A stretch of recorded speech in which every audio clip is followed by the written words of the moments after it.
संतश्रेष्ठ ज्ञानेश्वर महाराजांच्या पालखी सोहळ्याची जय्यत तयारी आळंदी नगरीत सुरू आहे। या वैभवशाली पालखी सोहळ्यासाठी यंदा माऊलींचा चांदीचा पालखी रथ ओढण्याचा मान आळंदीच्या कुऱ्हाडे कुटुंबांच्या हौशा आणि पाचव्या बैलजोडीला मिळालाय। यंदा बैलजोडीच्या मानासाठी आळंदी गावातील कुऱ्हाडे परिवाराकडून 7 अर्ज आले होते। त्यापैकी कुऱ्हाडे घराण्याच्या साधू बाबूराव कुऱ्हाडे यांच्या बाजी आणि हौशा या बैलजोडीला मानाचा पालखी रथ ओढण्याचा बहुमान मिळाल्यानं कुऱ्हाडे परिवारात आनंदाचं वातावरण आहे।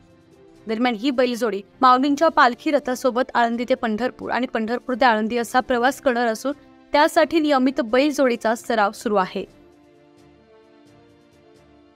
घरांना मान भेटला जातो बैलजोडीचा आणि कशा पद्धतीने हा संपूर्ण मान तुमच्या कुऱ्हाडे कुटुंबाला भेटला आणि कुणाच्या नावावर भेटला? गावामधली 6 कुटुंबांना हा मान भेटतो। कुऱ्हाडे, गुंडरे, रानवडे, भोसले, वैले, वरखडे या साधारणतः 6 लोकांना हा मान भेटतो। तर यावर्षी आमच्या कुऱ्हाडे परिवाराचा मान असल्याकारणाने आमचे मोठे चुलते साधू बाबूराव कुऱ्हाडे यांच्या नावाने आम्ही अर्ज दिला होता। तर सर्व आमच्या कुटुंबियांनी त्याला एकमताने ही बैलं आम्ही कर्नाटक राज्यातून आणलेली आहे।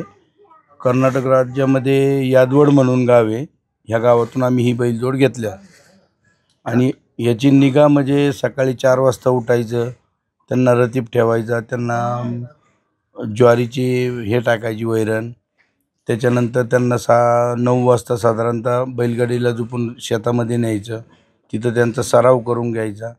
तिकडून आल्यानंतर त्यांना गावामध्ये फेरी मारायला न्यायचं की जेणेकरून आपल्याला त्यांना सवय होईल माणसांची येणाऱ्या वाहनांची।